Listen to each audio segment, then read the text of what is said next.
You may be asking yourself, how much do I need to have saved in order to retire? What's my number? Is it 1 million, 5 million, 10 million? What is the number that's going to allow me to do everything that I want to do in retirement? And know that I'm not going to run out of money before the end.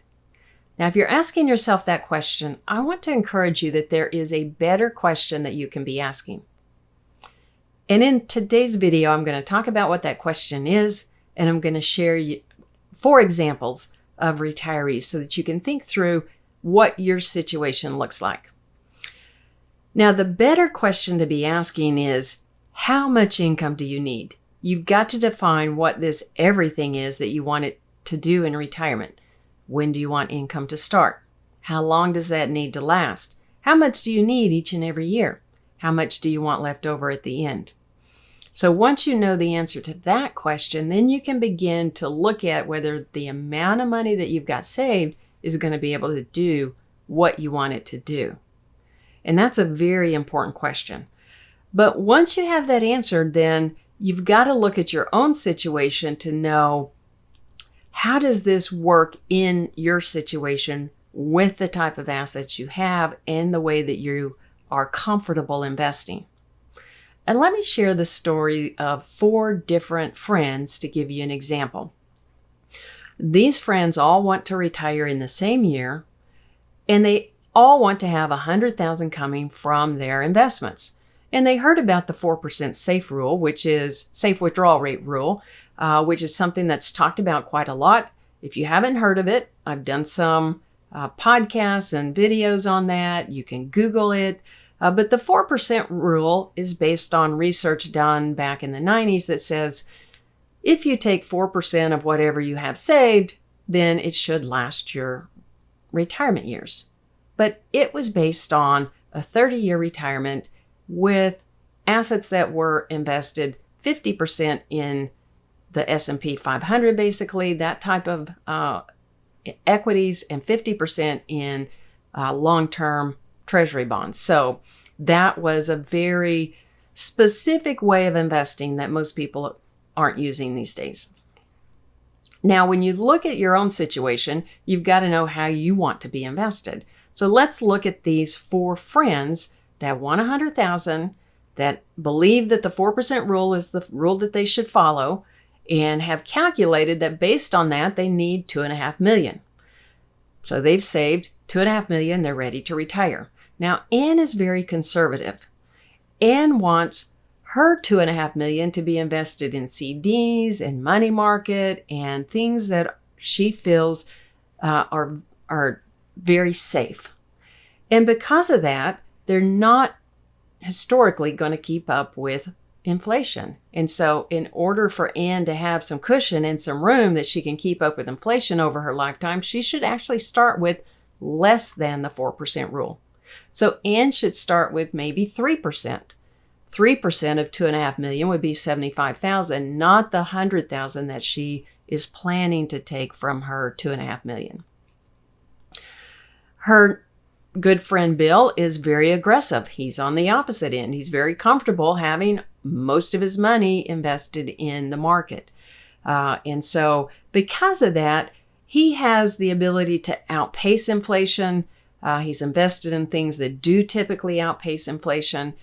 And newer research tells us that he could take anywhere from, say, 5.5% to 7.5%.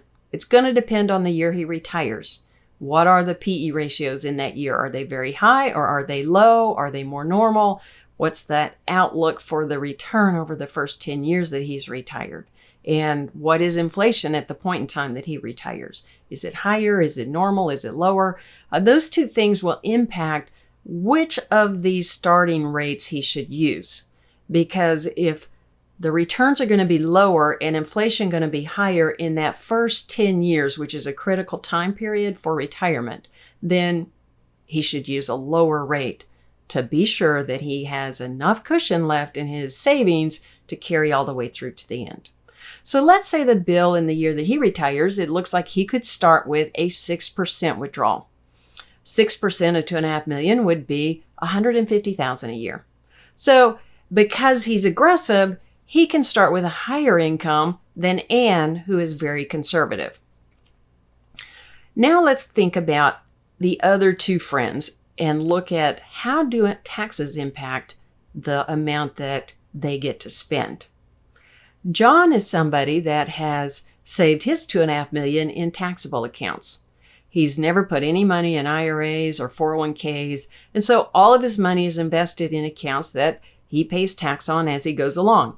And he's going to be taking dividends and possibly selling some stock or other holdings to pull the $100,000 a year from his $2.5 million. Well, he's actually going to take a little more than $100,000 because the way he's invested, he feels like he can take 5% based on the new rules. So a 5% withdrawal would be $125,000. Because it's invested the way that it is, he's going to pay 15% tax on that income. He's going to qualify for long-term capital gains on everything that he sells to pull money out. And then his dividends are what we call qualified dividends. And again, he gets to pay long-term capital gains rates on those dividends. So that is a preferential tax rate for him. He's only paying 15%, although he's in the 22% tax bracket. So he gets to keep over $105,000. He gets to keep $106,000, some odd number, of that $125,000 distribution coming out of his account. His other friend, Susan, has never saved in a taxable account. She put everything in IRA, 401k, so that she could get the tax deduction at the point in time that she was making the savings. Now that she's at retirement, all of her $2.5 million is in IRAs, and she's going to have to settle up on the taxes as she pulls the money out. Because it's coming out of IRA, she's going to pay ordinary income tax on that distribution. Let's say that she's invested very similarly to John, and she's going to also take a 5% withdrawal from her $2.5 million. So she's going to get $125,000 a year, but she's going to pay ordinary income tax on that. She's in the 22% tax bracket, and she's going to pay 22%. So she's going to get to keep $97,500. Now, that is all a very simple comparison between the four because in real life, there are nuances that we would dig into. But the point of this is to say, if you're more conservative versus more aggressive, if you have more tax due in retirement versus less tax due in retirement, it's going to impact what you get to spend. And you need to know this so that you are prepared in order to have the amount that you really want to spend coming out of your accounts. So where do you start? The first thing that you need to do is look at your spending plan in retirement. Know what you need, when you need it, how much you need. And then look at how you have your money invested and what's going to be the tax impact in providing that income that you need. When you compare the two, then you can begin to answer the question, do I have enough to cover the income needs that I'm going to have in retirement? And with that, I hope that's very helpful. Like and subscribe and check out some of the other videos because I do answer some other in-depth questions along this line. And if you have a question, feel free to shoot me an email. I will always answer those to the best of my ability to point you in the right direction so that you are on your best path in your retirement.